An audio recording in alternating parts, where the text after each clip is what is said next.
এর চেয়ে বড় বেদনার যন্ত্রণার আর কিছু নেই। দর্শক, আমরা এইমাত্র জানতে পেরেছি যে বেগম খালেদা জিয়া মারা গেছেন।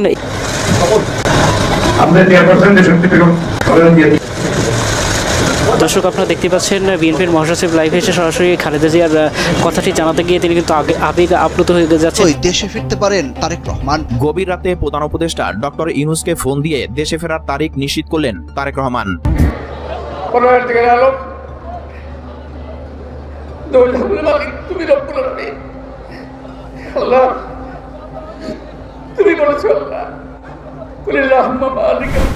আসসালামু আলাইকুম প্রিয় দর্শক এইমাত্র গরম খবর।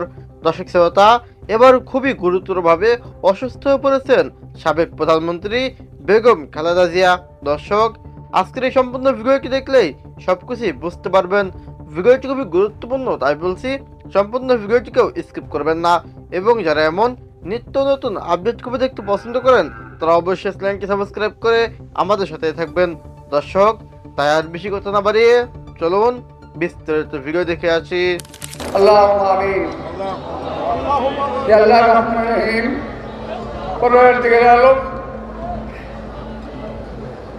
দোল জাহানের মালিক তুমি রব্বুল আলামিন। আল্লাহ, তুমি বলেছো আল্লাহ, কুলিল্লাহুম্মা মালিকাল মুলকি তুতিল মুলকা মান তাশা তুইজ্জু মান তাশা তুযিল্লু মান তাশা বিয়াদিকাল খায়র ইন্নাকা আলা কুল্লি শাইইন কাদির। تولج الليل في النهار تولج النهار في الليل وتخرج الحي من الميت وتخرج الميت من الحي وترزق من تشاء بغير حساب। হে আল্লাহ, তুমি দিনকে রাত করতে পারো, তুমি রাতকে দিন করতে পারো। হে আল্লাহ, তুমি জীবিতকে মৃত করতে পারো, তুমি মৃতকে জীবিত করতে পারো। আল্লাহ, হে আল্লাহ, তুমি বলেছো রহমান রহিম, তোমার সূরাতে বলেছো রব্বুল আলামিন। আমরা দেশনেত্রী বেগম খালেদা জিয়ার জন্য একটু আয়ু চাই। আল্লাহ, তাকে সুস্থ করে দাও রহমান রহিম, তাকে সুস্থ করে দাও রব্বুল আলামিন, তাকে সুস্থ করে দাও রব্বুল আলামিন। আমরা একই সঙ্গে সুদূরে অবস্থানরত আমাদের নেতা তারেক রহমান, যার মায়ের জন্য আমরা দোয়া করলাম। তিনি আজকে বিদেশে বসে কত কষ্ট করছেন, মায়ের জন্য তার কি অসম্ভব অসুবিধা হচ্ছে, কষ্ট হচ্ছে, নিশ্চয়ই আপনারা বুঝতে পারছেন। আমরা বলবো আল্লাহ, দেশনেত্রী বেগম খালেদা জিয়ার প্রতিটি সদস্যকে, পরিবারের প্রতি সদস্যকে আল্লাহ হায়াতের দ্বারা দান করুন রব্বুল আলামিন। আমাদের নেতা তারেক রহমানকে যথাসম্ভব শীঘ্রই দেশে ফিরিয়ে আনুন। আল্লাহ, পরিশেষে আমরা বলবো রব্বুল আলামিন, তুমি পারো না এমন কিছু পৃথিবীতে নাই এর মালিক। আমাদের কোনো কিছু যাওয়ার জায়গাও নাই, তুমি আল্লাহ ছাড়া কারো কাছে যাওয়ার জায়গা নাই। তুমি আল্লাহ দেশনেত্রী বেগম খালেদা জিয়াকে হায়াত দান করো, হায়াতে তয়্যিবা দান করো। আল্লাহ, তাকে কিছুদিন পর্যন্ত আমাদের থাকতে দাও মালিক। অনেক বছর কষ্ট করেছে রব্বুল আলামিন, রহমান রহিম। জেলখানার মধ্যে তাকে কষ্ট দেওয়া হয়েছে রহমান রহিম।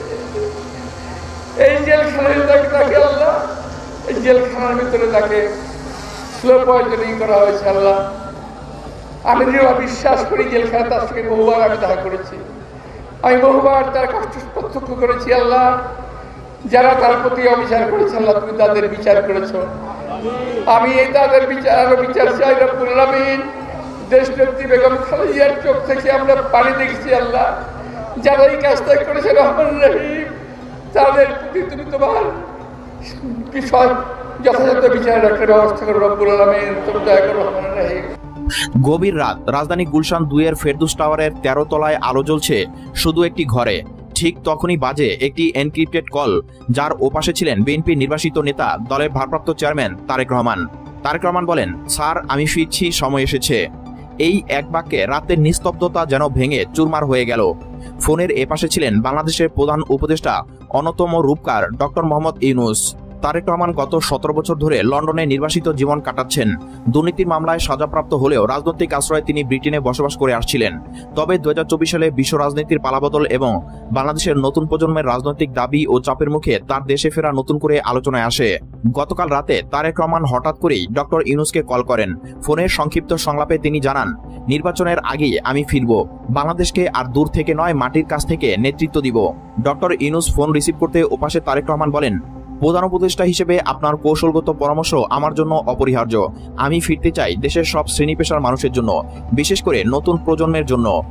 ডক্টর ইউনূস কিছুক্ষণ নীরব ছিলেন, তারপর বলেন, তোমার ফিরে আসা এক বিপ্লবের সূচনা হতে পারে, তবে সময়কে বুঝে পদক্ষেপ নিতে হবে। তারেক রহমান জবাব দেন, হ্যাঁ স্যার, আমি প্রস্তুত। পার্লামেন্ট ভেঙে দেওয়ার সম্ভাবনা বাড়ছে, 45 দিনের মধ্যে অন্তর্বর্তীকালীন সরকার আসছে, এটাই সময়।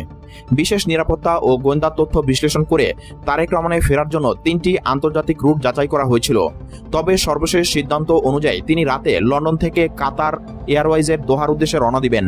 সেখান থেকে ঢাকা শাহজালাল আন্তর্জাতিক বিমানবন্দরে অবতরণ করবেন।